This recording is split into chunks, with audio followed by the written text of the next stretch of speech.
Angelo Roncalli was born in the province of Lombardy on the 25th of November 1881. He went on to become one of the most influential people of the 20th century. He was the eldest son in a family of 13 and came from a small farming background.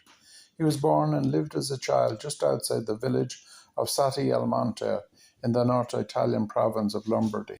Angelo was ordained a priest in 1904 and worked as a Vatican diplomat in Eastern Europe for decades.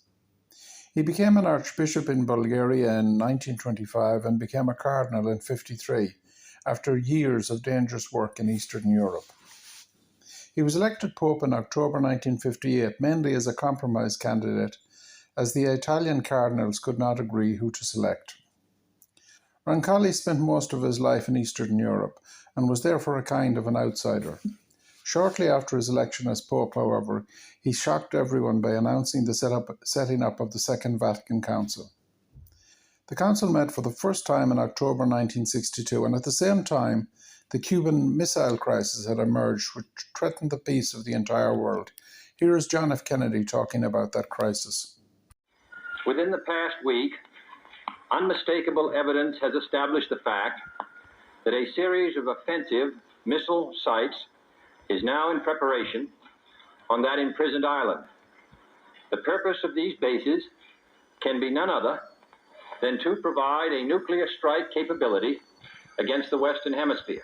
Each of these missiles, in short, is capable of striking Washington, D.C., the Panama Canal, Cape Canaveral, Mexico City, or any other city in the southeastern part of the United States, in Central America, or in the Caribbean area. The situation had become extremely tense as U.S. ships blocked Cuba and demanded to search all incoming ships. A few days later, Kennedy sent a message to the Pope to help resolve the situation. The Pope responded by making public pleas on radio for peace, and also he sent letters to both the American and Russian embassies. One letter contained a memorable line: "We beg all governments not to remain deaf to the cry of humanity and do all in their power to save the peace." The Soviet government was desperate, looking for a way out of the situation. They published the Pope's letter and ordered their ships to return home, thereby presenting themselves as a nation of peace. So Pope John played a significant role in resolving this situation. However, his major role to history relates to the convening of the Second Vatican Council, which began also in October 1962.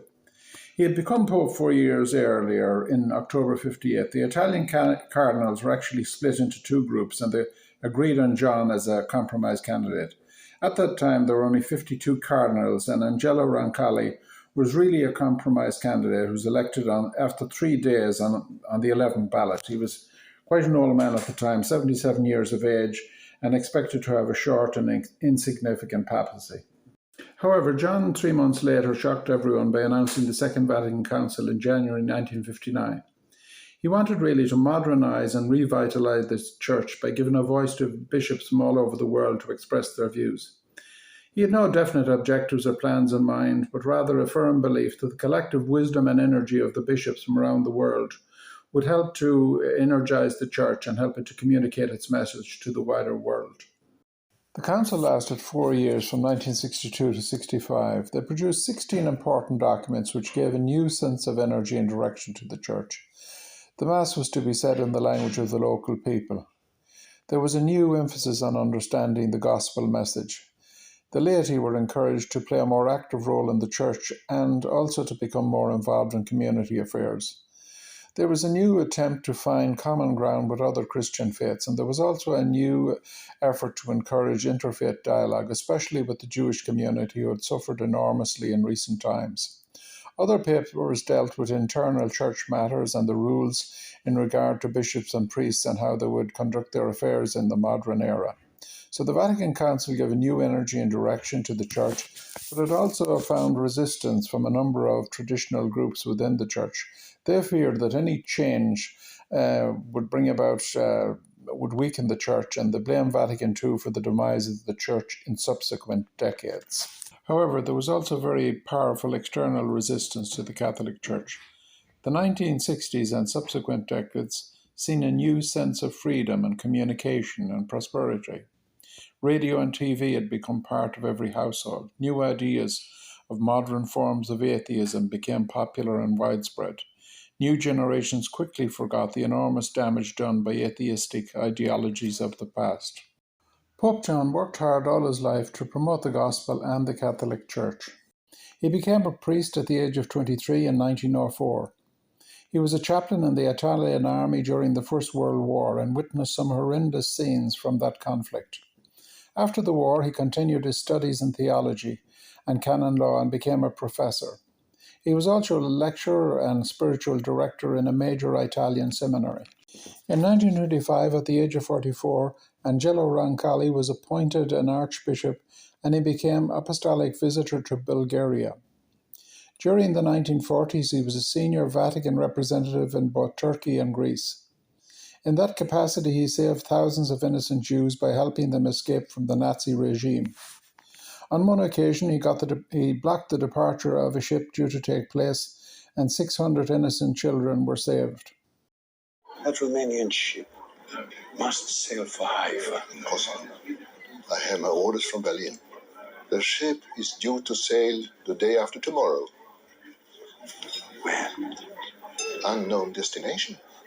Auschwitz. We try to save lives. There are 600 children on that ship. Holy See is taken under his protection.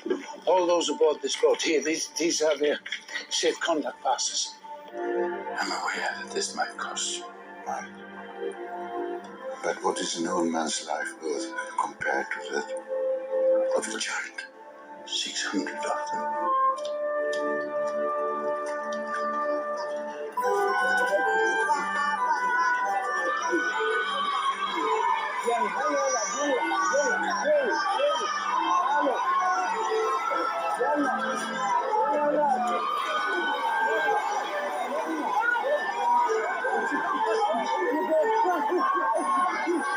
That's it for today. Thank you very much for watching, and watched a video recently called The Good Pope, and I took some parts out of it, just a couple of small bits there. As you can see, Pope John was really a very good man, put his life on the line quite a number of occasions in Eastern Europe and Bulgaria and Turkey and Greece in order to save thousands of Jews. Very risky business, and he came out of it safe, but his life was at stake on a number of occasions, and he's a man to be much admired. His main contribution to the Church, of course, was in relation to the Second Vatican Council. That opened up the Catholic Church in such a way that changed everything completely. People could hear the Mass in their local language after that, and Catholics were encouraged to talk to other Christians, and there was a better relationship between the Catholic Church generally and the Jewish community. There's various other things as well. That's 16 documents produced by the Council, and bishops were given guidance in relation to becoming better leaders and better managers and inspirers and teachers of their diocese. And standardized training for priests became a worldwide thing in the aftermath of the Council. However, there was also difficulties in that there was traditionalist people who thought that this was damaging the Church, didn't go along with it, and split off into different groups, and that sort of thing happens after councils. I'd just like to say at this point to please subscribe to the channel, and I intend to make other videos similar to this in the future, and I've already done so. If you'd like to see those, please subscribe, and thank you very much for watching for today. Goodbye.